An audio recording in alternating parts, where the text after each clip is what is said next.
Students last turn पे हम लोगों ने सिस्टम ऑफ लीनियर इक्वेशंस देख लिया था। मैंने आपको उसके अंदर क्या बात बताई थी कि आपका अगर डेल्टा नॉट इक्वल टू 0 होता है तो आपका यूनिक सॉल्यूशन आता है। यूनिक सॉल्यूशन अगर आपका डेल्टा इज इक्वल टू 0 होता है तो दो बातें होती हैं, ठीक है। अगर आपका डेल्टा 1 डेल्टा 2 डेल्टा 3 में से कोई भी एक नॉन जीरो आ गया तो नो सॉल्यूशन है, ठीक है। और अगर डेल्टा 1 डेल्टा 2 और डेल्टा 3 ये तीनों जीरो आ गए तो इनफाइनाइटली मैनी सॉल्यूशन है, इनफाइनाइट सॉल्यूशंस, ठीक है। इतनी बात में कोई प्रॉब्लम नहीं है। डेल्टा नॉट इक्वल टू 0 पे यूनिक सॉल्यूशन है, इस पे आपका नो सॉल्यूशन, इस पे इनफाइनाइट सॉल्यूशन। ये हमने इस पे क्वेश्चन भी कर लिए थे, ठीक है।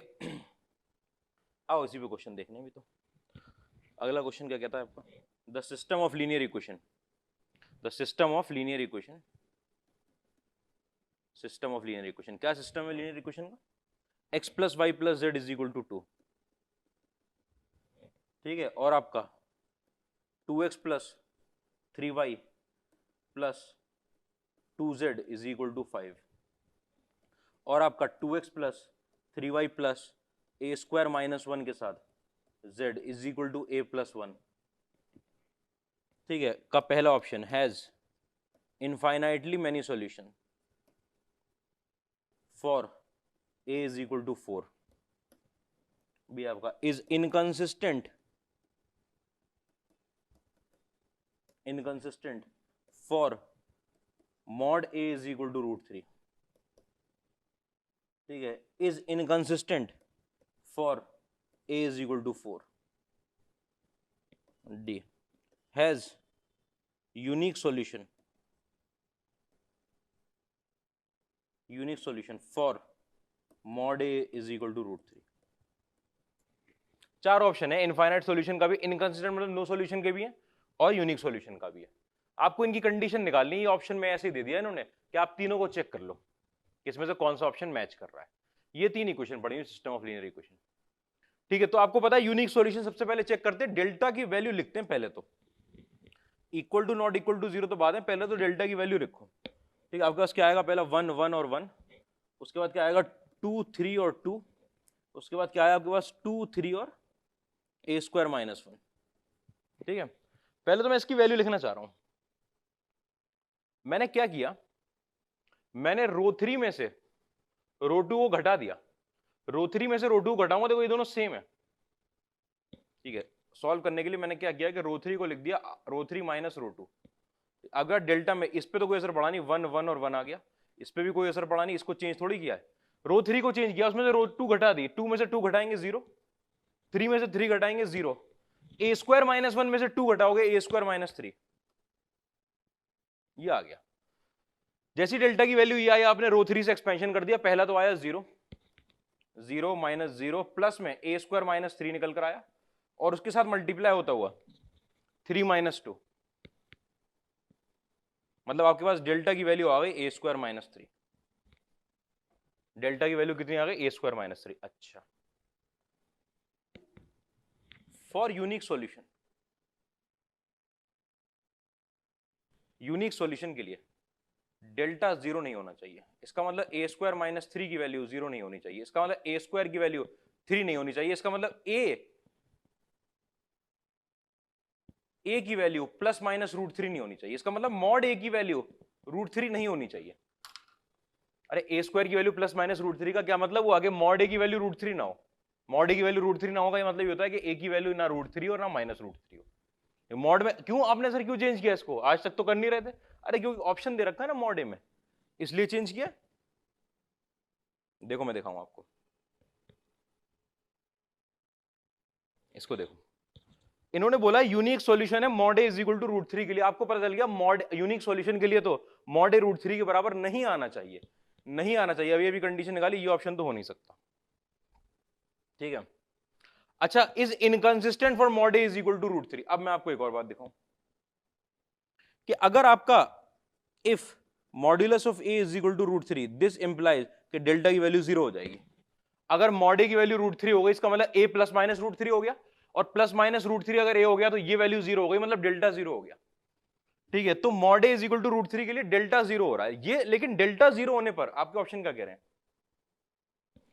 कि इनकंसिस्टेंट है mod a is equal to √3 पर। आपको पता है mod a is equal to root three पर डेल्टा जीरो हो रहा है, और डेल्टा जीरो होते ही आप ये नहीं बोल सकते कि इनकंसिस्टेंट है। दो केस बनते हैं, या तो उसका वो इनकंसिस्टेंट होगी, नो सॉल्यूशन होंगे, या इनफाइनाइटली मेनी सॉल्यूशन होंगे। फर्दर चेक करना है, अभी फर्दर चेक करना है, ठीक है। उसके बाद आपने डेल्टा वन निकाला। डेल्टा वन क्या था भाई? डेल्टा वन क्या क्या आया था? डेल्टा वन में हम चेंज कर देंगे कांस्टेंट से 2 5 और a+1,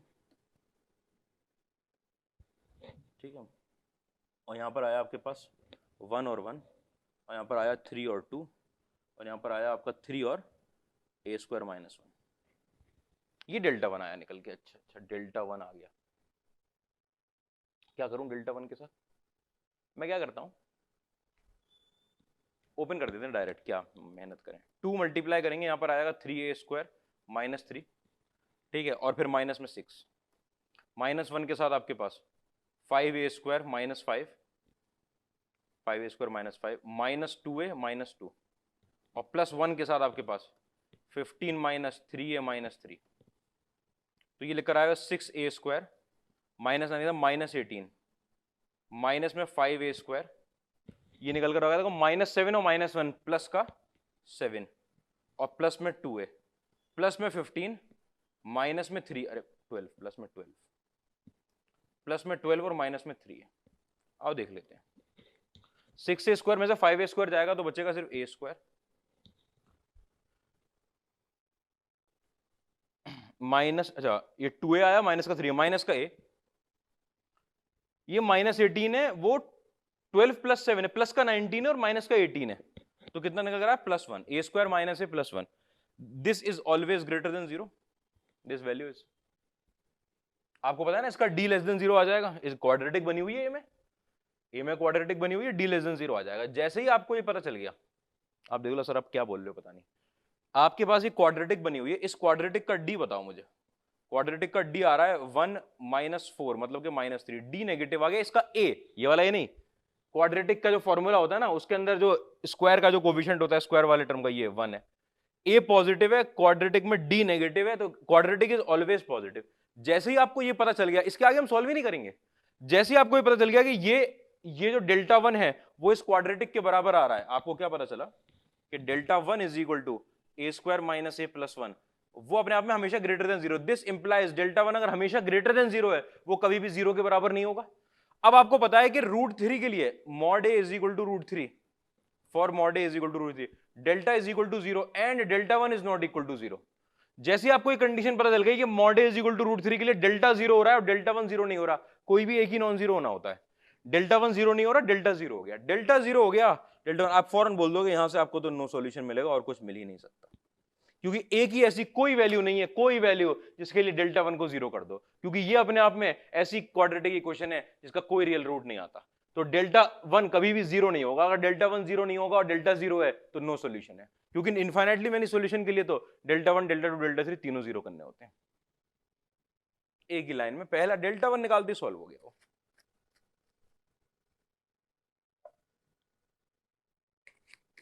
बहुत खूबसूरत बनाने का दिल है। तो delta one not equal to 0 for all a belonging to r, सारे रियल a के लिए, ठीक है। अगले क्वेश्चन पे आ जाते हैं।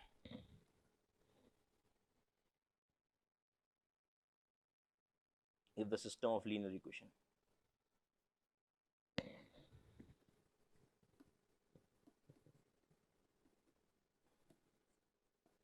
सिस्टम ऑफ लीनियर इक्वेशन क्या सिस्टम है आपके पास? 2x + 2y + 3z is equal to a,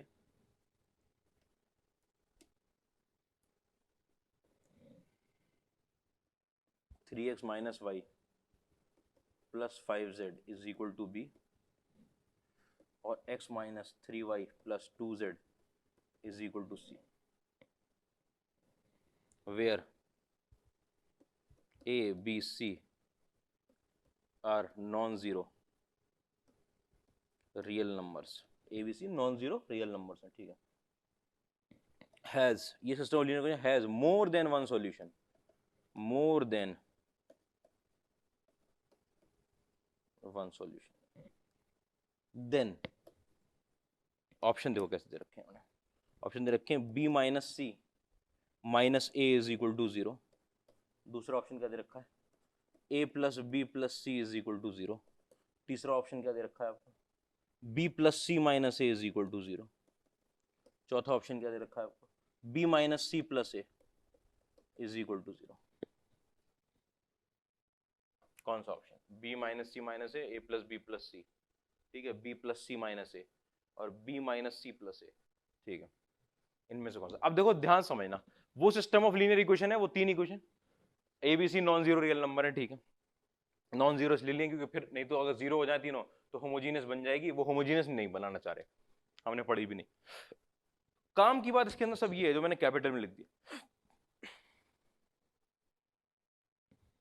अगर आपके पास लीनियर इक्वेशन में लिखकर आ गया कि मोर देन वन सॉल्यूशन, मोर देन वन सॉल्यूशन, आपको पता है या तो linear equation, system of linear equation unique solution है, मतलब एक सॉल्यूशन, या वो कोई सॉल्यूशन नहीं देता, वन सॉल्यूशन है, नंबर ऑफ सॉल्यूशन 1 है 0 है, या इनफाइनाइट है। इसका मतलब अगर मोर देन 1 हुए तो 2 नहीं हो सकते, वो कितने हो जाएंगे, इनफाइनाइट हो जाएंगे। आपको यहां से समझ में आना चाहिए कि मोर देन 1 सॉल्यूशन का मतलब है कि इनफाइनाइट सॉल्यूशंस। ये लिखने का तरीका होता है इनफाइनाइट सॉल्यूशंस को, ये ऐसे एग्जाम में चकमा दिया जाता है आपको कि मोर देन वन सॉल्यूशन, मोर देन वन सॉल्यूशन। आप सोचो कि 2 है कि 3 है, कितने हैं मोर देन 1। आपको सिस्टम ऑफ लीनियर इक्वेशन पता है यूनिक आएगा, एक आएगा सॉल्यूशन, या कोई सॉल्यूशन नहीं आएगा, या इनफाइनाइट आएंगे। तो इनफाइनाइट एक से बड़ा होता है कि एक से छोटा होता है, मोर देन 1 ही तो होते हैं इनफाइनाइट। मोर देन 1 लिख के ये कंफ्यूज करना चाहते हैं कि आप सोचो कहीं 2 तो नहीं है, नहीं 2 नहीं हो सकते। मोर देन 1 का मतलब है इनफाइनाइट सॉल्यूशंस, इनफाइनाइट सॉल्यूशन। तो इनफाइनाइट सॉल्यूशन की बात हो रही है, ये कह रहे हैं कि इस सिस्टम ऑफ लीनियर इक्वेशन के इनफाइनाइट सॉल्यूशन है अगर, तो बताओ एबीसी में क्या रिलेशन है। आपको मोर देन वन सॉल्यूशन वाले नाम पर ध्यान देना है, एक सॉल्यूशन होगा, नो सॉल्यूशन होंगे या इनफाइनाइट होंगे। More than one, infinite more than one ही होता है, तो मोर देन वन की कैटेगरी में इनफाइनाइट सॉल्यूशन ही बैठ रहे हैं। 2 सॉल्यूशन नाम की तो कोई चीज नहीं होती। तो आपको क्या बताना है, इनमें रिलेशन बताना है। तो सबसे पहली चीज तो डेल्टा, अच्छा डेल्टा 0 को चेक करके क्या फायदा है, डेल्टा में एबीसी तो आ नहीं रहा, वो 0 आएगा ही आएगा। मैं कर दूं क्या, यहां से आएगा आपके पास माइनस का 4, यहां से आएगा आपके पास माइनस का 27, अच्छा -4 -31 हो गया, और वहां से आएगा आपका प्लस का 10, तो मतलब -21 बचा, ठीक है, -21। उसके बाद आपके पास आएगा माइनस का 12, मतलब -33 हो गया, अच्छा ठीक है। फिर आएगा आपके पास प्लस का 30, प्लस का 30, मतलब कि -3 बचा, -3 बचा। उसके बाद अगला वाला आएगा आपके पास प्लस का 3 कट के 0 हो जाएगा, डेल्टा 0 है, वो तो 0 होनी है। मोर देन वन सॉल्यूशन लिया, आप जरा डेल्टा की इक्वेशन चेक क्यों नहीं कर रहे, मैं बता रहा हूं क्यों नहीं चेक कर रहा। मेरा आंसर आप चेक कर लो, कोई प्रॉब्लम नहीं है। मेरा आंसर जो है वो एबीसी में दे रखा है, अगर मैं डेल्टा बनाऊंगा तो डेल्टा के अंदर एबीसी का कोई टर्म नहीं आ रहा। अगर एबीसी यहां पड़े होते तो मैं डेल्टा लेता, रट नहीं लेना है, रटना नहीं है ऐसे करके कि सर ने जब इनफाइनाइट सॉल्यूशन आए तो डेल्टा चेक नहीं किया था। नहीं, डेल्टा इसलिए चेक नहीं किया था कि जब मैं डेल्टा बनाऊंगा तो एबीसी का कोई टर्म नहीं आएगा, मेरा आंसर मैच ही नहीं करेगा उनसे, वो डेल्टा 0 आ जाएगा बिना एबीसी लिए। डेल्टा 1 जब आप लोगे तो उसके अंदर एबीसी आएगा, डेल्टा 2 में आएगा, डेल्टा 3 में आएगा, तो हम डेल्टा 1 को उठाते हैं, ठीक है। आपका ने बोला फॉर इनफाइनाइट सॉल्यूशंस डेल्टा 1 की वैल्यू डेल्टा 2 की वैल्यू के बराबर, डेल्टा 3 की वैल्यू के बराबर, डेल्टा की वैल्यू के बराबर, सब कैसे 0। डेल्टा 1 की वैल्यू लिखता हूं, क्या थी क्वेश्चन मेरे पास, यहां पर तो लगे थे ए बी और सी आ जाएंगे डेल्टा 1 में, अच्छा, और इधर आएगा निकल के मेरे पास 2 -1 और -3, 2 -1 और -3 इक्वेशन देख के लिख लोगे, वो तो आप 3 5 और 2 ये आना चाहिए, 3 5 और 2, ये 0 हो जाना चाहिए। क्यों 0 हो जाना चाहिए, पहले से कैसे पता, चेक नहीं करना था, आपको दे रखा है उन्होंने इनफाइनाइट सॉल्यूशन से, अब आपको इनफाइनाइट सॉल्यूशन और डेल्टा 1 0 होगा। डेल्टा 1 0 होते ही आपने इसको सारस रूल से एक्सपेंड कर दिया, सारस रूल से एक्सपेंड कर दिया तो माइनस में 2a निकल कर आया, माइनस में 9b निकल कर आया, अच्छा, प्लस में आपके पास 2c, प्लस में आपका 10c निकल कर आया, ठीक है। फिर आपके पास माइनस में, नहीं हाँ, माइनस में 4b निकल कर आया, फिर आपके पास प्लस में 15a निकल कर आया, अच्छा अच्छा, ठीक है। और फिर आपके पास प्लस में 3c निकल कर आया, ये वैल्यू 0 के बराबर। अच्छा -2 है और प्लस का 15 आपको ना 13 है, -9 माइनस में 13 भी और प्लस में 13c इज इक्वल टू 0। अगर a minus b plus C is equal to 0 आ रहा है, कोई ऑप्शन था क्या?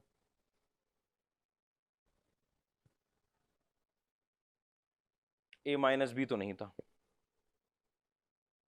ठीक है, मैंने इसको माइनस से मल्टीप्लाई कर लिया, ऐसा नहीं दिख रहा ना। इसको अगर आप माइनस से मल्टीप्लाई कर लो, ऑप्शन तो मैच करवाएंगे, इसी में कर देते minus A plus b minus c is equal to 0, मतलब b minus c minus A is equal to 0। कोई ऑप्शन है क्या बी माइनस सी?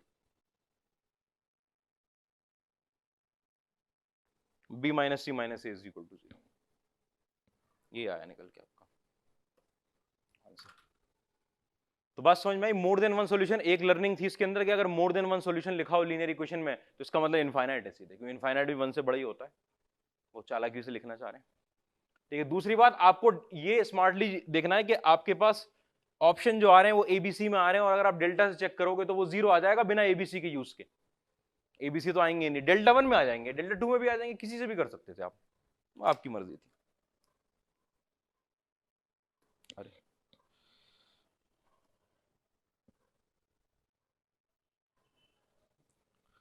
अगला क्वेश्चन देखो, इसी पे ये इस पे क्वेश्चन हमारे पास बहुत है इस चीज पे, क्योंकि इसी से क्वेश्चन आता है, आएगा ही आएगा।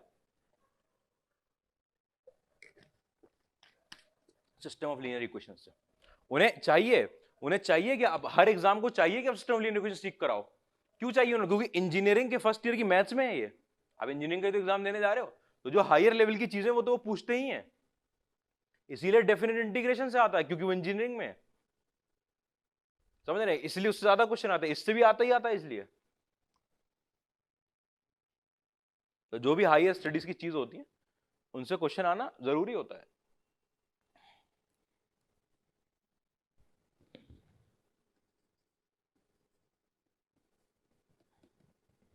सिस्टम ऑफ लीनियर इक्वेशन क्या है? सिस्टम ऑफ लीनियर इक्वेशन कितनी आई है? सेम टाइप ऑफ क्वेश्चन है, x minus 4y plus 7z is equal to g, 3y minus 5z is equal to h, और minus 2x plus 5y minus 9z is equal to k is consistent, पहले बोल दिया उन्होंने consistent, then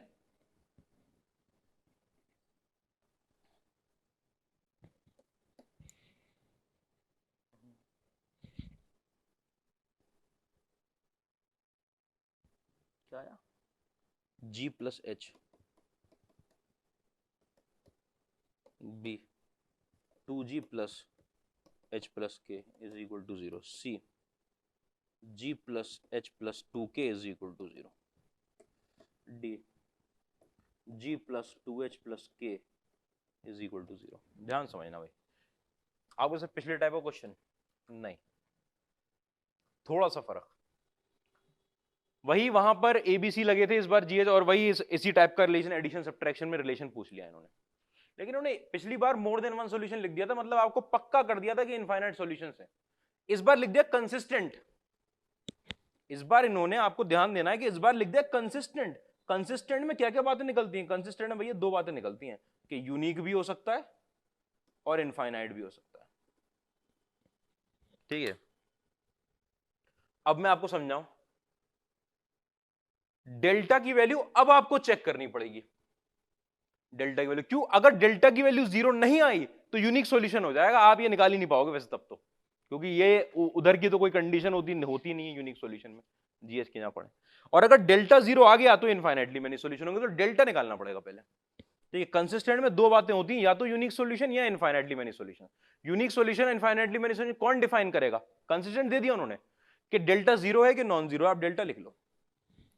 ये वो question हुआ इसमें delta निकालना पड़ेगा। अरे एक्स क्यों लिख दिया? 1 माइनस 4 और 7। अच्छा दूसरे वाले में देखना एक्स। अब सर यहां तो एक्स का टर्म ही नहीं है, एक्स का टर्म तो है, उसका कोविशेंट 0 है, कोविशेंट का टर्म बना रहे हैं तो कोविशेंट को 0 ले लेंगे। कोई भी टर्म अगर आपका गायब होता है, कोई वेरिएबल, तो यहाँ 3 और यहाँ -5, और यहाँ पर -2 और यहाँ पर 5 और यहाँ पर -9। ठीक है, ये डेल्टा आ गया, डेल्टा की वैल्यू लिख दी मैंने। क्या करूं, सारा सूल से एक्सपेंड कर दूं क्या? माइनस का 27, ठीक है, प्लस 0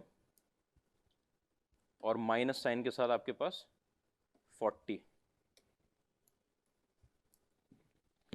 ठीक है, और उसके बाद -0 और प्लस में 25 और प्लस में आपके पास 42। देखो भाई कितना आया, -27 और +25 निकालेगा -2, -2 और -40 बनाएंगे -42, प्लस का 42 लिखा हुआ है, 0 आ गया। आना ही था, आना ही था। कोई भी जो स्टूडेंट तेजी से सोच सकता है ना इसको, वो एक बात सोचे, एक बात सोचे इस क्वेश्चन में कि आपको अगर ऑप्शन इन चारों में से मैच कराना है, इन चारों में से मतलब जीएच के लेकर आना है, कंसिस्टेंट दे दिया, अगर यूनिक हो गए तो यूनिक सॉल्यूशन के लिए सिर्फ डेल्टा का यूज होता है, और डेल्टा में कहीं पे भी जीएच के नहीं पड़ा। डेल्टा तो इनके कोफिशिएंट से बनता है ना, डेल्टा इनसे थोड़ी बनता है। इसका मतलब आपको अगर ये लाना है तो डेल्टा 1, डेल्टा 2, डेल्टा 3 में से कुछ लिखना पड़ेगा।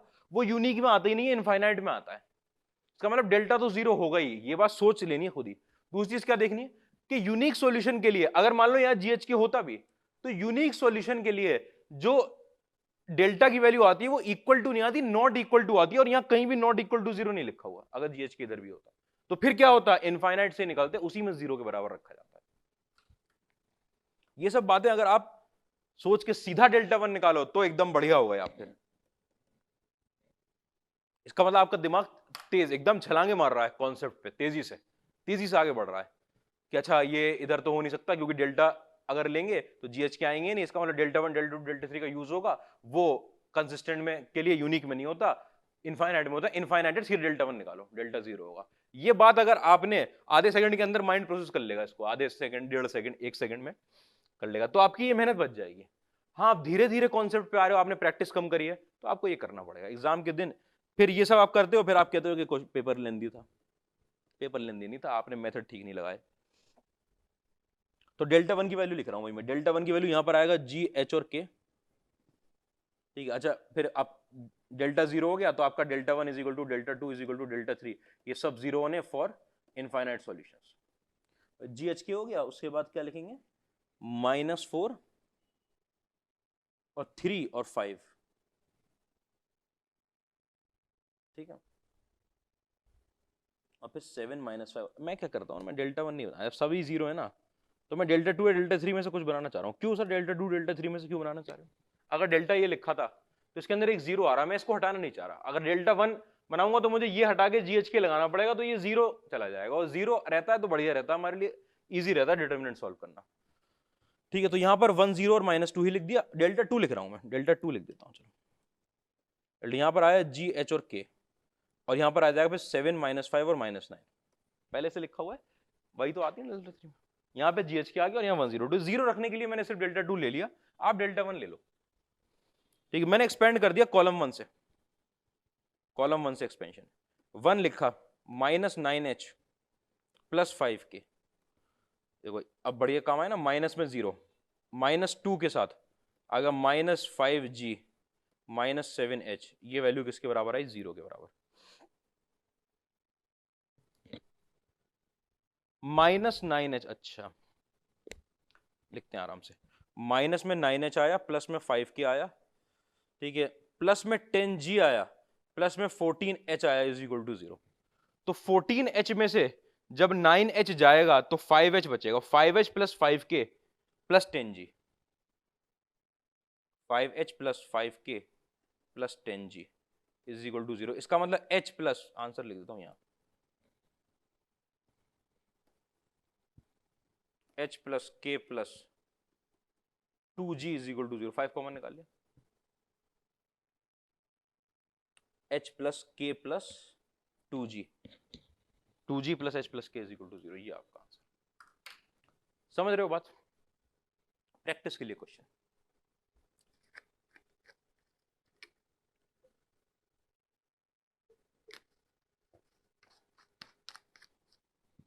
आगे आते हैं इसमें।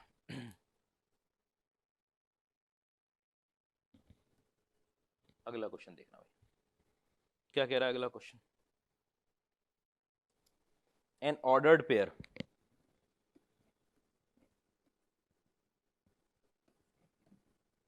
क्या ऑर्डर्ड पेयर है, alpha comma beta, for which the system of linear equations 1 plus alpha के साथ x प्लस में बीटा y प्लस में z is equal to 2, alpha x plus में 1 प्लस बीटा y प्लस में z इज इक्वल टू 3, यहाँ पर है alpha x plus में बीटा y प्लस में 2z is equal to 2। Gamma नहीं, दो ही है, 1 plus alpha alpha alpha beta 1 plus beta beta और z z और 2z। अच्छा 232 हैज अ यूनिक सॉल्यूशन।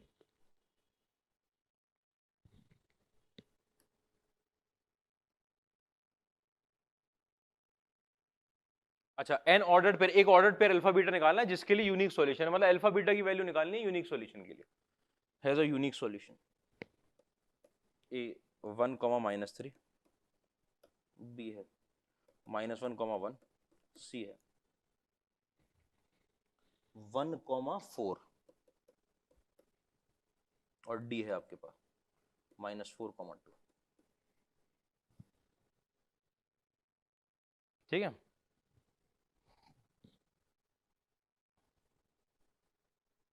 -4 2। ये इनमें से कौन सा ऑर्डर्ड पेयर, मतलब ये अल्फा की वैल्यू बीटा की value, N ordered pair alpha beta, एक ऑर्डर्ड पेयर निकालना है अल्फा बीटा, वही 4 ऑप्शन दे रखे हैं अल्फा बीटा के। ठीक है, for which the system of linear equation, जिसके लिए ये सिस्टम ऑफ लीनियर इक्वेशन का यूनिक सॉल्यूशन, इसका यूनिक सॉल्यूशन। अब देखो मैं आपको एक बात समझाता हूं, जब आप यूनिक सॉल्यूशन निकालते हो ना तो नॉट इक्वल टू में आता है यूनिक सॉल्यूशन अल्फा बीटा की इनफाइनाइट वैल्यूज पे आएगा, infinite values. For unique solution delta not equal to 0, delta निकालो पहले, तो नॉट इक्वल टू 0 तो बाद में क्या लिखेंगे, वही delta 1 plus alpha beta 1 alpha 1 plus beta 1 alpha beta 2। ठीक है, ये वैल्यू आई। अच्छा अच्छा, इधर से करूं एक्सपेंशन इसका। अच्छा इसको ब्रेक तो होगा नहीं, डायरेक्ट ओपन करेंगे। अच्छा चलो ठीक है, डायरेक्ट ओपन कर देते हैं, मैं तो सारे रूल्स ओपन करूंगा। ठीक है, 1 प्लस एल्फा के साथ मल्टीप्लाई हुआ 1 प्लस बीटा के साथ मल्टीप्लाई हुआ 2। ठीक है, प्लस में अल्फा बीटा मल्टीप्लाई हुआ, प्लस में अल्फा बीटा मल्टीप्लाई हुआ, माइनस में 2 अल्फा बीटा, माइनस में 2 अल्फा बीटा, माइनस में 2 टाइम्स 1 प्लस अल्फा,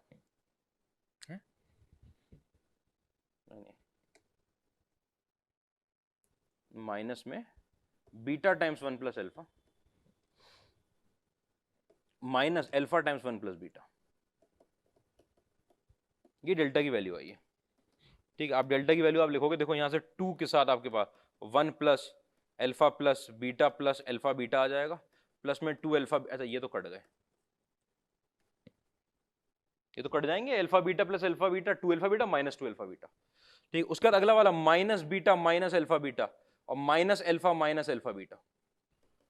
ठीक है, ध्यान से देखते जाना, 2 टाइम्स अल्फा निकलेगा, एक माइनस अल्फा हो रहा है, मतलब सिर्फ बचेगा अल्फा। 2 टाइम्स बीटा निकलेगा, माइनस बीटा हो रहा है, प्लस का बचेगा बीटा। यहां से 2 निकलेगा, वो कहीं नहीं कटेगा, प्लस का 2 आएगा। यहां से अल्फा बीटा 2 अल्फा बीटा निकलेगा और minus alpha beta minus alpha beta minus 2 alpha beta है, वो कट जाएंगे। तो आपका डेल्टा की वैल्यू ये आ गई, जो वैल्यू 0 नहीं होनी चाहिए, ये वैल्यू 0 नहीं होनी चाहिए। ठीक है, इसका मतलब अल्फा प्लस बीटा की वैल्यू आपके पास -2 नहीं होनी चाहिए, अल्फा प्लस बीटा -2 नहीं होना चाहिए। अब आपको ऑप्शन चेक करने हैं बस, अगर अल्फा प्लस बीटा जहां पर -2 नहीं हो रहा वो आपका ऑप्शन ठीक है।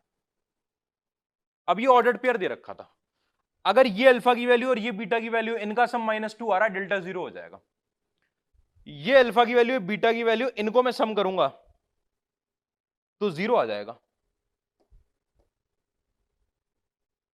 यही था ऑप्शन।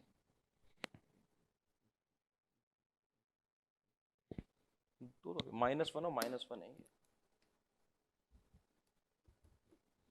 ठीक है, इनको मैं सम करूंगा -2 आ जाएगा, इनको मैं सम करूंगा -4 और 2 को, -4 2 को, तो -2 आ जाएगा। मतलब अल्फा और बीटा की अगर ये वैल्यू आ गई तो सम -2 आ जाएगा, डेल्टा 0, क्योंकि डेल्टा के लिए अल्फा प्लस बीटा -2 नहीं आना चाहिए, डेल्टा नॉट यूनिक सॉल्यूशन के लिए।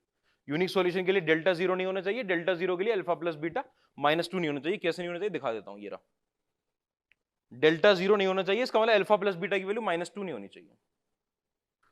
यहां पे इन दोनों को सम करूंगा माइनस टू, इन दोनों को सम करूंगा माइनस टू, इन दोनों को सम करूंगा माइनस टू, ये अल्फा बीटा की वैल्यू नहीं, इन दोनों करूंगा तो 5, तो ये ऑप्शन है भाई। तो क्योंकि ये क्वेश्चन है जेईई मेंस का, दो ऑप्शन कैसे करेक्ट हो जाते हैं, मैंने गलत लिख दिया था। ठीक, ऐसे चेक करना है, ऐसे चेक करना है कि अल्फा प्लस बीटा का सम, अल्फा और बीटा का सम जो है वो माइनस टू नहीं आना चाहिए, बाकी कुछ भी आता रहे, उससे हमें कोई मतलब नहीं है। ठीक है, इतनी बातें मुझे लगता है कोई प्रॉब्लम नहीं है। देखते हैं नेक्स्ट क्वेश्चन।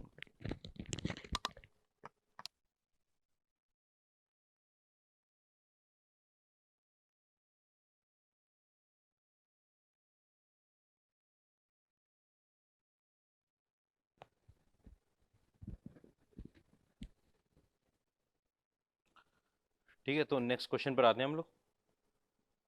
इसके बाद अगला क्वेश्चन क्या कह रहा है आपसे,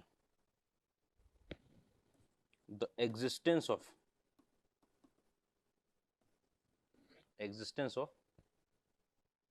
यूनिक सॉल्यूशन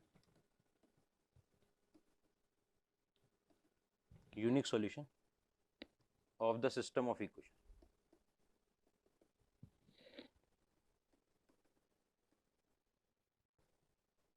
कौन सिस्टम ऑफ इक्वेशन है? X plus Y plus Z is equal to beta,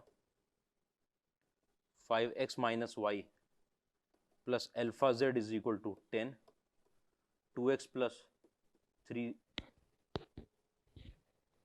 3y minus Z, 2x plus 3y minus Z is equal to 6, depends on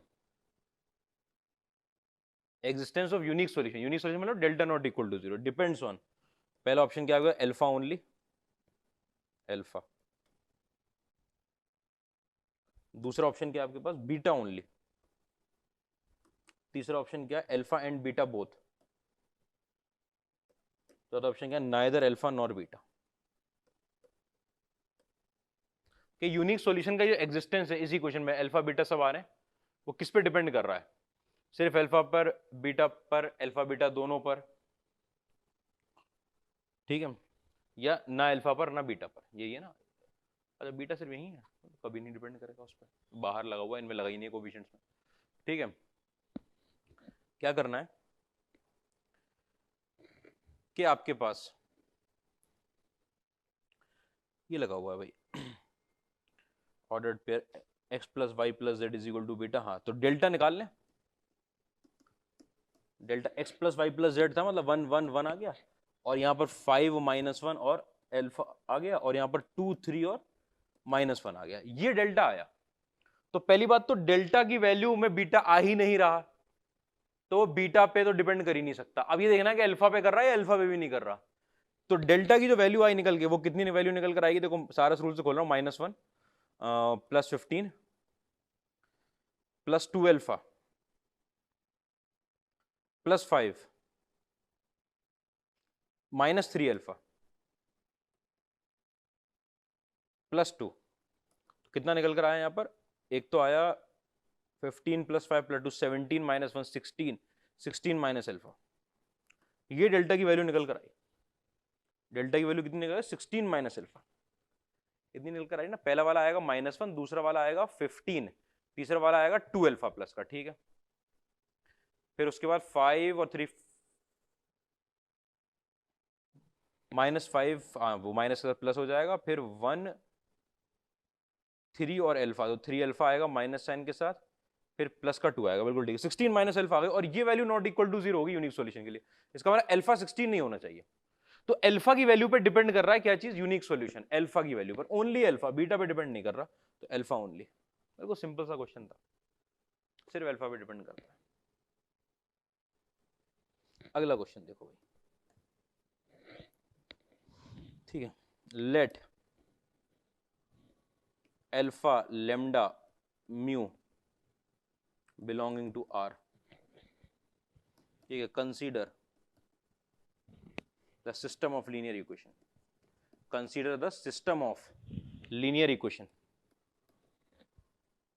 alpha x plus 2y, अच्छा बहुत बढ़िया, alpha x plus 2y is equal to lambda और 3x minus 2y is equal to mu. दो equation दो variable, और बढ़िया चीज। ठीक है, तो आपसे पूछेगा which of the following are correct.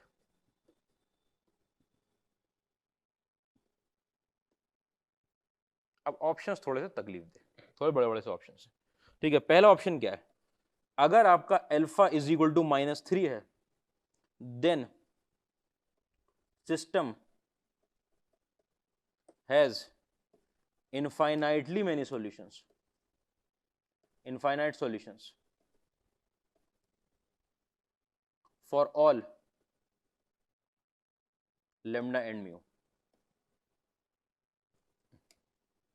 lambda और mu की सारी वैल्यूज के लिए अगर अल्फा इज इक्वल टू -3 तो इनफाइनाइट सॉल्यूशन होंगे लैम्डा और म्यू की सारी वैल्यूज के लिए। दूसरा क्या है, if alpha is not equal to -3 then system has unique solution for all lambda and mu. ठीक है, तीसरा क्या है, if alpha plus lambda plus mu is equal to 0 then system has infinite solutions for alpha is equal to -3। चौथा क्या है आपके पास, if lambda plus mu is not equal to 0 then system has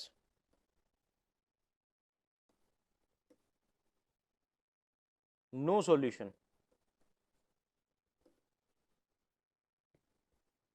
for alpha is equal to -3।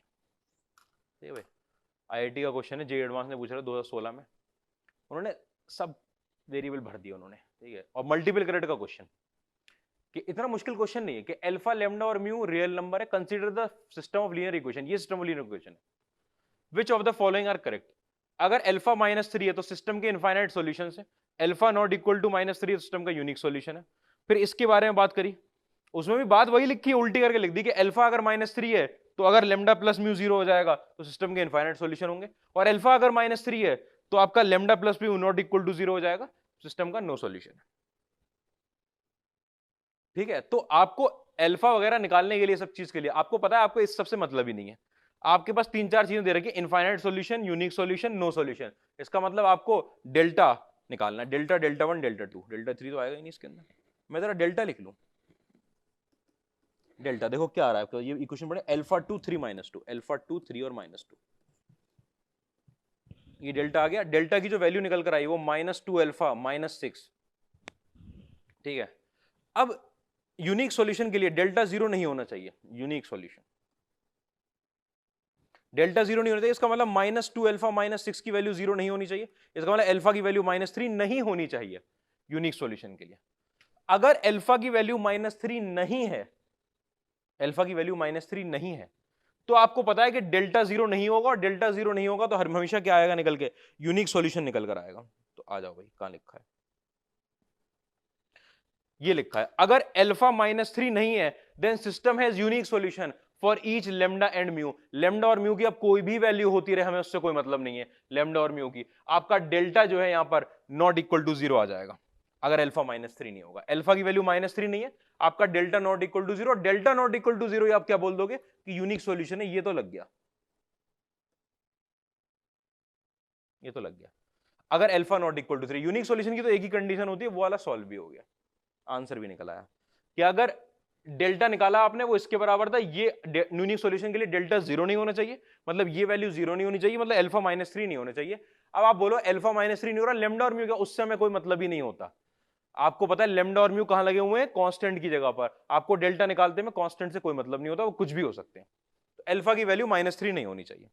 फिर दूसरा वाला देखते हैं no solution वगैरह के लिए, कि for alpha is equal to -3 आपका डेल्टा तो 0 हो गया, डेल्टा 0 हो गया। अब डेल्टा 1 की बात करता हूं मैं, डेल्टा 1 लिख दिया भाई, यहां तो 2 और -2 ही आएगा, और यहां पर क्या लग गया आपका, लेमडा और म्यू। ठीक है, डेल्टा 1 की वैल्यू, तो डेल्टा 1 की जो वैल्यू निकल कर आई वो -2 लेमडा -2 म्यू, ये निकल कर आई।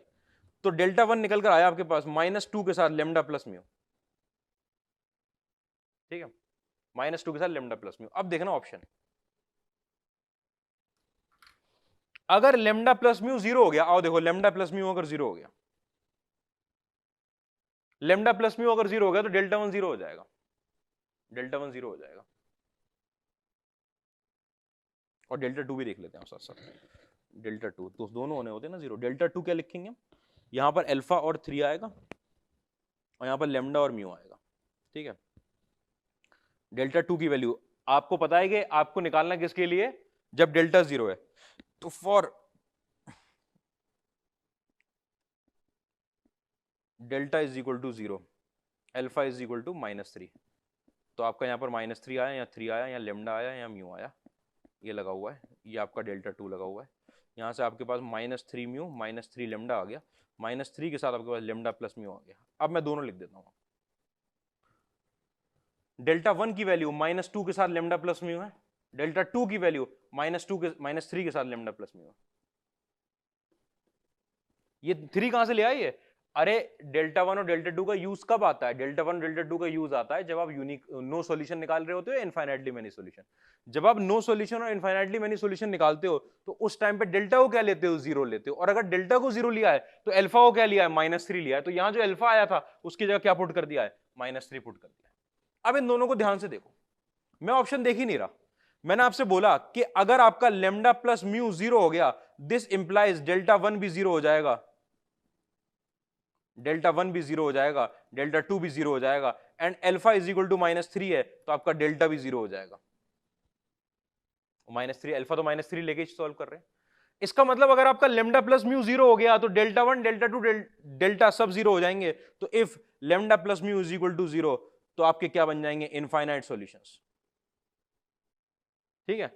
और अगर यहीं पर आपका लेमडा प्लस म्यू 0 नहीं हुआ तो ये दोनों 0 नहीं बनेंगे, और अगर अल्फा की वैल्यू आपने -3 ले ली है तो डेल्टा तो 0 बन रहा होगा, लेकिन डेल्टा 1 डेल्टा 2 0 नहीं बन रहे होंगे। फिर आपसे की कंडीशन क्या है कि अगर आपका लेमडा प्लस म्यू 0 नहीं हुआ, दिस इंप्लाई एंड अल्फा की वैल्यू -3 हो गई, तो आपका ये बताएगा कि डेल्टा तो 0 है, और ये बताएगा कि डेल्टा 1 0 नहीं है एंड डेल्टा 2 0 नहीं है, ये बता देंगे, ठीक है। तो अगर आपका लेमडा प्लस म्यू 0 नहीं हुआ और अल्फा -3 हुआ तो ये कंडीशन जो बन जाएगी आपकी, ये कंडीशन बन जाएगी नो सॉल्यूशन की, नो सॉल्यूशन। अब आओ देख लेते हैं कि ये तो थी आपकी इनफाइनाइट सॉल्यूशन की, कि लेमडा प्लस म्यू 0 हो जाए और अल्फा -3 हो जाए, इनफाइनाइट सॉल्यूशंस, और लेमडा प्लस म्यू 0 ना हो और अल्फा -3 हो जाए तो नो सॉल्यूशन। अब देखो ये कि लेमडा प्लस म्यू अगर 0 हो गया और अल्फा की वैल्यू -3 हो गई तो सिस्टम के इनफाइनाइट सॉल्यूशन आएंगे, बिल्कुल ठीक बात लिखी। लेमडा प्लस म्यू अगर 0 नहीं हुआ, ना डेल्टा 1 0 होगा ना डेल्टा 2 0 होगा, तो सिस्टम के नो सॉल्यूशन आएंगे जब अल्फा इज इक्वल टू -3 होगा। अल्फा -3 होने पर डेल्टा 0 हो गया, और ये नॉट इक्वल टू 0 होने पर डेल्टा 1 डेल्टा 2 0 नहीं हुए, आपको पता है नो सॉल्यूशन आएगा। तीनों ऑप्शन ठीक है।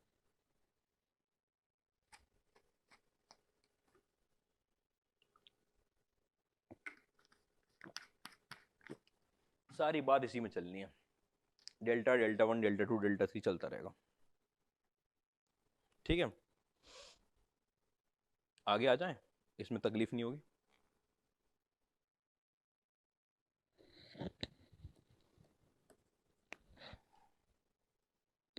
For alpha belonging to R, if the system, क्या सिस्टम है आपका, system of linear equations, system ऐसे लिखा है, अच्छा 1 अल्फा अल्फा स्क्वायर, अल्फा 1 और अल्फा स्क्वायर, अल्फा और 1 के साथ यहाँ पे लगा हुआ आपका x y और z। अरे अरे ये आपको पता नहीं है कि इसमें कैसे लिखा जाता है, चलो कोई बात नहीं। कि अगर मैट्रिक्स लिखी हुई है, system of linear equation has infinite many solution,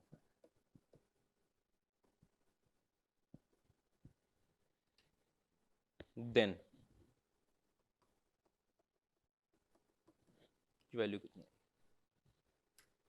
matrix बना दिए आपको। तो 3 इक्वेशन नहीं लिखी, मैं दिखा रहा हूं 3 इक्वेशन आपको। 1 x से मल्टीप्लाई होगा अल्फा वाई और अल्फा स्क्वायर जेड से, तो x plus alpha Y plus alpha square z is equal to, पहला टर्म आएगा ना ऊपर, वो किसके बराबर, 1 के बराबर। फिर दूसरा कैसे लेंगे, alpha x plus Y, alpha ही है, अल्फा ही है, अल्फा स्क्वायर नहीं है इसके अंदर। अच्छा आ तो गए अल्फा स्क्वायर, हाँ ठीक है। Alpha X Y plus alpha Z बराबर -1 के, और यहां पर आपके पास alpha square X alpha Y plus 1, अरे मैट्रिक्स मल्टीप्लिकेशन कर रहे हैं, प्लस जेड, ये बराबर किसके, 1 के। तो इसका मतलब ये x का कोफिशिएंट, ये y का कोफिशिएंट, ये z का कोफिशिएंट, पहले वाले इक्वेशन में ये x का कोफिशिएंट, ये y का कोफिशिएंट, ये z का कोफिशिएंट, ये x का कोफिशिएंट, ये y का कोफिशिएंट, ये z का कोफिशिएंट। इसका मतलब ये जो इक्वेशन लिखी होती है, आपने भी देखी नहीं, आगे आती है जब मैट्रिक्स से पढ़ते हैं हम, ये ax = b लिखा होता है, ये 3/3 की मैट्रिक्स होती है, ये 3/1 की मैट्रिक्स होती है, 3/1 की मैट्रिक्स होती है। इसके अंदर ये कॉलम मैट्रिक्स जो होती है, ये आपकी वेरिएबल वाली होती है, और यही आपका डेल्टा बना देता है, इसका डिटरमिनेंट। आप देखो ना, ये x का कोफिशिएंट है, ये y से मल्टीप्लाई होगा, ये z से, अगले में ये x से, ये y से, ये z से, ये x से, ये y से, ये z से। इसका मतलब इसका डिटरमिनेंट ले लूंगा अगर इसको a मान के, तो इसका डिटरमिनेंट ही मेरा डेल्टा होगा। और इनफाइनाइट मैनी सॉल्यूशंस के लिए डेल्टा कैसा हो जाना चाहिए, 0 हो जाना चाहिए। तो आपने क्या बोला कि आपका for infinite solutions delta = 0। Delta मतलब डिटरमिनेंट ऑफ ए डेल्टा के बराबर है, वो किसके बराबर, 0 के बराबर। आओ देखते हैं, ठीक है। आपका 1 अल्फा स्क्वायर, अल्फा 1 और अल्फा स्क्वायर अल्फा और 1, इसका डिटरमिनेंट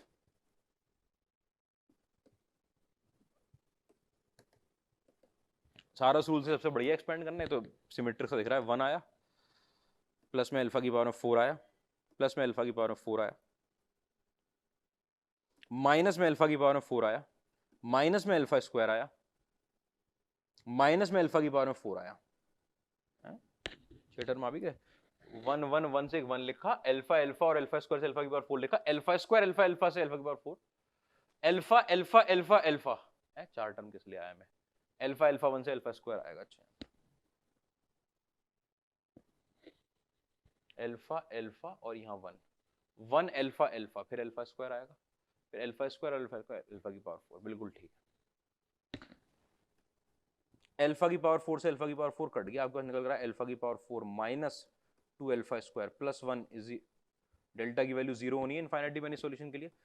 अल्फा स्क्वायर माइनस 1 का होल स्क्वायर 0 के बराबर,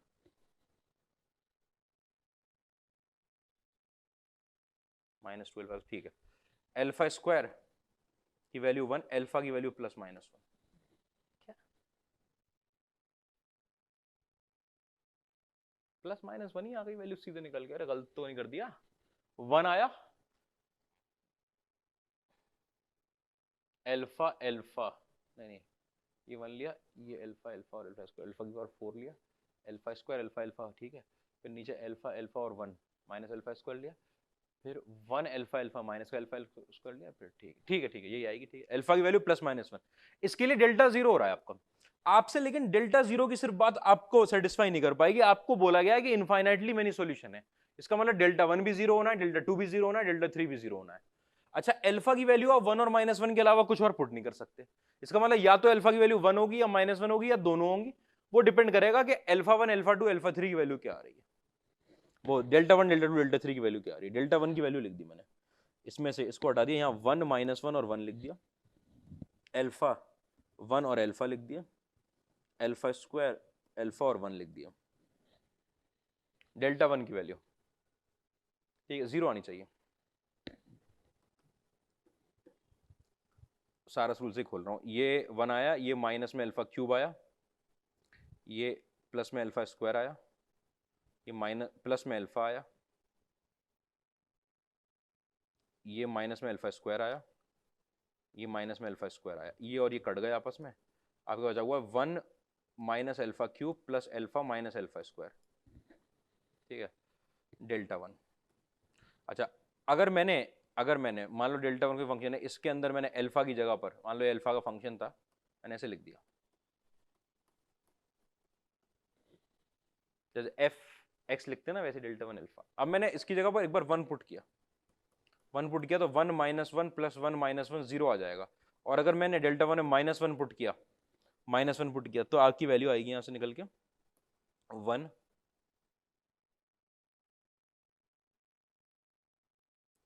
और +1, ठीक है, -1 और -1, तब भी 0 आ जाएगा। अच्छा, 1 और -1 दोनों के लिए डेल्टा 1 0 हो रहा है, कोई तकलीफ ही नहीं है, ठीक है। 1 और -1 दोनों वैल्यू चल रही है।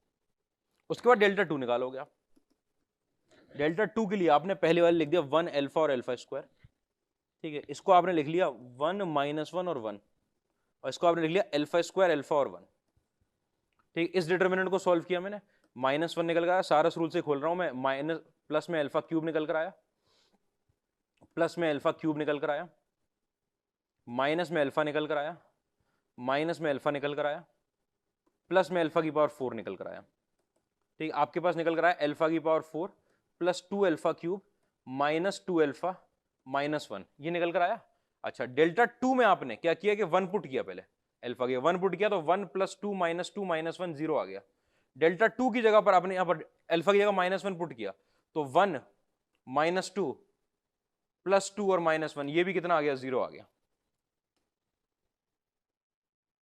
अल्फा की जगह पर -1 पुट करने पे, -2 पुट करने पे डेल्टा जो 0 हो रहा था वो अल्फा की वैल्यू प्लस और प्लस -1 के लिए 0 हो रहा था। डेल्टा 1 भी उसके लिए 0 हो रहा है, डेल्टा 2 भी उन दोनों वैल्यू के लिए 0 हो रहा है। डेल्टा 3 को देखना है, क्योंकि तीनों 0 होने चाहिए ना इनफाइनाइट सॉल्यूशंस के लिए। डेल्टा 3 आओ देखो, यहाँ 1 अल्फा और अल्फा स्क्वायर लिखा है, यहाँ पर अल्फा 1 और अल्फा लिखा है, यहाँ पर 1 -1 और 1 लिखा है, ठीक है। आओ देखते हैं डेल्टा 3 की वैल्यू, ये 1 निकलेगा, यहां से प्लस का अल्फा स्क्वायर निकलेगा, यहां से आपके पास माइनस का अल्फा क्यूब निकलेगा, ठीक है। उसके बाद माइनस का अल्फा स्क्वायर निकलेगा और प्लस का अल्फा निकलेगा और माइनस का अल्फा स्क्वायर निकलेगा। तो आपके पास ये और ये तो कट गए, माइनस में अल्फा क्यूब आया, माइनस में अल्फा स्क्वायर आया, प्लस में अल्फा आया, प्लस में 1 आया। ये डेल्टा 3 की वैल्यू है। डेल्टा 3 की 1 पर वैल्यू अगर आपने देखी तो -1 -1 +1 +1 0 आ गई। और डेल्टा 3 की अगर आपने -1 पर वैल्यू देखी तो यहां से 1 -1 -1 और +1 आ गई, यहां से भी 0 आ गई। प्लस -1 दोनों वैल्यूज निकल कर आ रही है। आंसर क्या है इसका? प्लस -1, खैर चलो दोनों इक्वेशन निकल कर आ रही है, कोई दिक्कत नहीं। अगर दोनों वैल्यू, आपको किसकी वैल्यू निकालनी थी भैया? 1 + अल्फा + अल्फा स्क्वायर की। कुछ मुझे इस क्वेश्चन में आपको बता, 1 रखोगे तो 3 आ जाएगी, -1 रखोगे तो 1 आ जाएगी। इस क्वेश्चन में ये चेक कर लूंगी, इक्वेशन बनेंगी भी। अगर मैंने अल्फा की वैल्यू 1 रख दी, अच्छा, तीनों इक्वेशन सेम हो जाएंगी। x + y + z, x + y + z = -, अच्छा, अरे बहुत बढ़िया निकल रहा है। फॉर अल्फा = 1, इक्वेशन क्या थी हमारे पास? कहां गई इक्वेशन? अल्फा = 1 के लिए देखो, ये था 1, ये 1 बन जाएगा, ये भी 1 बन जाएगा, ये 1 1 और 1, ये 1 1 और 1, ठीक है। यहाँ पर आपका x y और z, और यहाँ पर आपका 1 -1 और 1। बहुत शानदार हो गया है तो, ठीक है। हम वैल्यू काट रहे हैं, ऑप्शन में आंसर एक ही दे रखा होगा, आप दोनों मार्क नहीं कर पाओगे, आपको चेक करना पड़ेगा। अभी क्या हुआ कि डेल्टा की वैल्यू 0 आ गई +-1 पे अल्फा की +-1 पे डेल्टा 1 भी 0 आ गया, डेल्टा 2 भी, डेल्टा 3 भी। तो आपको लगेगा कि अल्फा की वैल्यू अगर मैं +-1 रख दूं दोनों वैल्यूज, तो दोनों वैल्यूज पे हमारा इनफाइनाइटली मेनी सॉल्यूशंस। लेकिन मैं एक चीज दिखाना चाह रहा हूं, इससे जब आप मैट्रिक्स मल्टीप्लिकेशन इक्वेशन निकालोगे, पहली equation x + y + z = 1 + z = -1, x + y + z = -1, ठीक है। अब x + y + z जो है, ठीक है, उसकी वैल्यू एक बार 1 आ रही है और एक बार -1 आ रही है। x + y + z की वैल्यू 1 थी, उसको अगर मैंने यहां सब्स्टिट्यूट कर दिया, अगर मैंने इनकी वैल्यू को यहां सब्स्टिट्यूट कर दिया तो 1 = -1 आ जाएगा। पॉसिबल नहीं है, पॉसिबल नहीं है 1 = -1। देख लो आराम से कि इनकी वैल्यू अगर 1 के बराबर थी, ये दोनों तो सेम है, ये दोनों सेम, आपको पता है सेम ही इक्वेशन आती है जब इनफाइनाइट सॉल्यूशंस होते हैं। ये दोनों सेम है, लेकिन ये अलग आ गई। और अगर ये इक्वेशन अलग आ गई तो x + y + z की वैल्यू एक ही टाइम पे 1 और -1 दोनों नहीं हो सकती, इससे 1 = -1 हो जाएगा, ठीक है। तो आप अल्फा की वैल्यू 1 नहीं रख सकते। अच्छा, अगर हम अल्फा की वैल्यू -1 रख देंगे, इतनी बात क्लियर हो रही है? अल्फा की वैल्यू अगर हम -1 रख देंगे तो क्या होगा?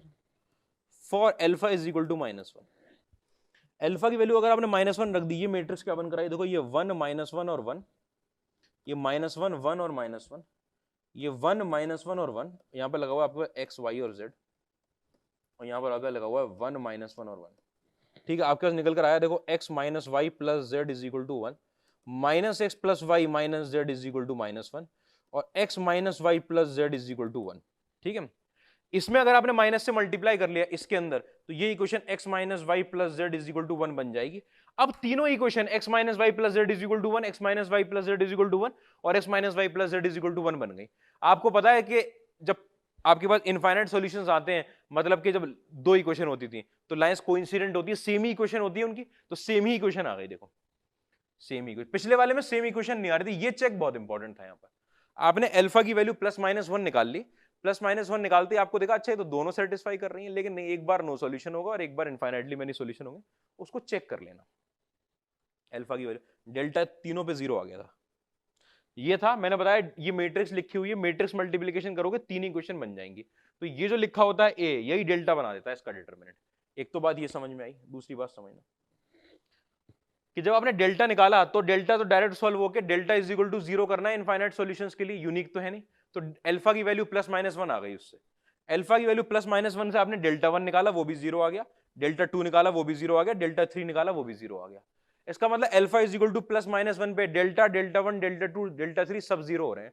तो आपको ये लगता है कि अल्फा इज इक्वल टू +-1 पे दोनों ही अल्फा की वैल्यूज के लिए आपके इनफाइनाइट मेनी सॉल्यूशंस मिलेंगे, लेकिन फिर आपने इक्वेशन पे चेक कर लिया,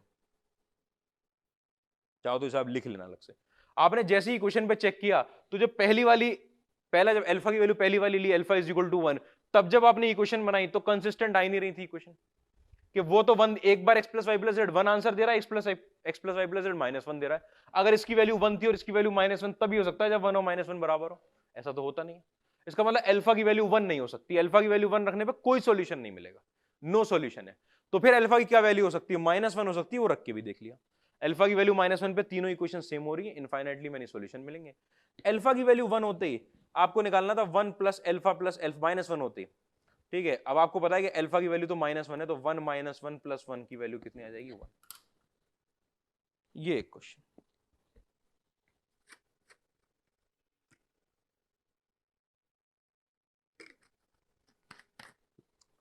ऑप्शन दे रखा था दोनों, 1B और 3B। सबसे खास बात तो यही है इसमें कि आप इतनी गंदी, अगर अल्फा की वैल्यू आप 1 ले लेते 1, तो 1 प्लस 1 प्लस 1 3 आ जाता। ऑप्शन है, ऑप्शन है। क्यों इतनी इतनी मेहनत क्यों करवाई गई, क्योंकि 2017 में जेईई एडवांस ने पूछा है क्वेश्चन, IIT। पिछले क्वेश्चन में इतनी मेहनत क्यों करवाई गई, 2016 में जेईई एडवांस ने पूछा है क्वेश्चन, ए एडवांस। 19 का तो हमने कर लिया था एडजॉइंट वाला क्वेश्चन, 18 में क्या था सर, 18 में आता रहेगा सब, ठीक है।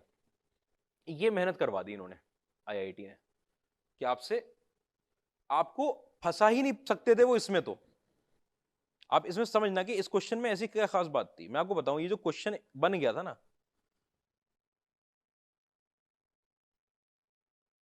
अरे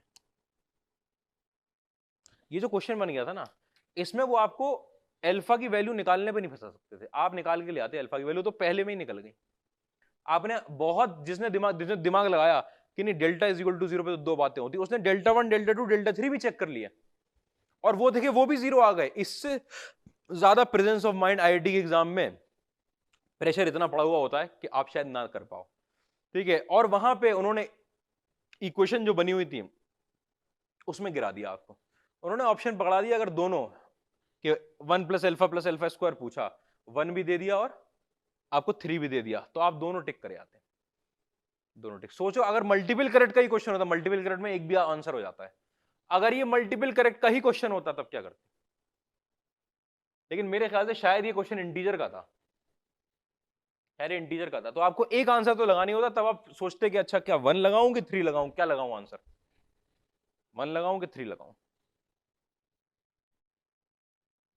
ठीक है। तो आपको आंसर निकालने में तकलीफ दे दी कि इक्वेशन में रख के चेक करो। एक बार हमने पहले भी किया था इक्वेशन में रख के चेक, आपको अगर याद हो, एक शुरुआत का क्वेश्चन था एकदम बिल्कुल 2 इक्वेशन वाला, इसमें b की वैल्यू रखने पर 2 इज इक्वल टू 0 आ रहा था, b की वैल्यू जो आई थी निकल, उसकी वजह से नो सॉल्यूशन निकल रहे थे, ठीक है। इतनी बात में देखो कोई तकलीफ नहीं होगी, ऐसे क्वेश्चन IIT में आते रहते हैं, ठीक है। पिछला क्वेश्चन था, ऐसा कोई मुश्किल क्वेश्चन नहीं है ना ये, ना पिछला वाला। ठीक है, तो ये वो चैप्टर है ना जो आपका आईआईटी निकलवाते हैं, ये सब चैप्टर। कौन चैप्टर? ये कोऑर्डिनेट ज्योमेट्री का चैप्टर, ये ट्रिग्नोमेट्री का चैप्टर, ठीक है, ये मैट्रिसेस एंड डिटरमिनेंट का चैप्टर। तो कैलकुलस क्या करती है? वो फंसाती है आईआईटी में, वही तो फंसा के लाती है आईआईटी में कैलकुलस। इंडेफिनिट इंटीग्रेशन का तो क्वेश्चन ही नहीं आता, उसकी तो बात छोड़ दें। ठीक है, उसके आगे के चैप्टर इतनी बुरी तरह फंसाते हैं अभी जो शुरू हो जाएंगे इसके बाद से, फंक्शंस लेके। अगर फंक्शंस का क्वेश्चन आ गया तो हाथ जोड़ देना, आपको नहीं, हमसे नहीं होगा। आप ऐसे कर लोगे उस पर कि ये क्या दे दिया है पता नहीं। ठीक है, वो क्वेश्चन हम बहुत हाई लेवल तक पढ़ेंगे, लेकिन आईआईटी पे गारंटी नहीं है। इसमें ये है कि आप अगर मैट्रिक्स एंड डिटरमिनेंट को अच्छे से कर लोगे, इसका क्वेश्चन आप कर आओगे। यही मैंने कोऑर्डिनेट ज्योमेट्री में बात करी थी, उसका क्वेश्चन आप कर आओगे, क्वेश्चन का आंसर निकाल कर आओगे। ठीक है, ट्रिग्नोमेट्री का आप आंसर निकाल कर आओगे। कैलकुलस में गारंटी नहीं है कि आप आंसर निकाल कर, आपको क्वेश्चन भी समझ में आए, इस बात की गारंटी नहीं है कैलकुलस में। ठीक है, इतनी बातें मुझे लगता है कोई प्रॉब्लम नहीं है। अब वैसे हमको system of homogeneous linear equation start करना है, लेकिन होमोजीनियस लीनियर इक्वेशन मैं सोच रहा हूँ कि नेक्स्ट टर्न पे स्टार्ट कर लें। इस पे हमारे बहुत सारे क्वेश्चन हो गए। अब होमोजीनियस में क्या होता है, बस ये जो इधर सब जीरो हो जाते हैं। ठीक है, तो नेक्स्ट टर्न पे हम लोग क्या करते हैं कि homogeneous system of linear equation start करते हैं। तक असाइनमेंट करो, डाउट पूछो। इस पे देखो कि ये जो हेट्रोजीनियस का था जिसके अंदर उधर कांस्टेंट लगे हुए थे, इसमें क्लैरिटी है क्योंकि ये खत्म हो गया है। आगे बढ़ जाएंगे नेक्स्ट टॉपिक।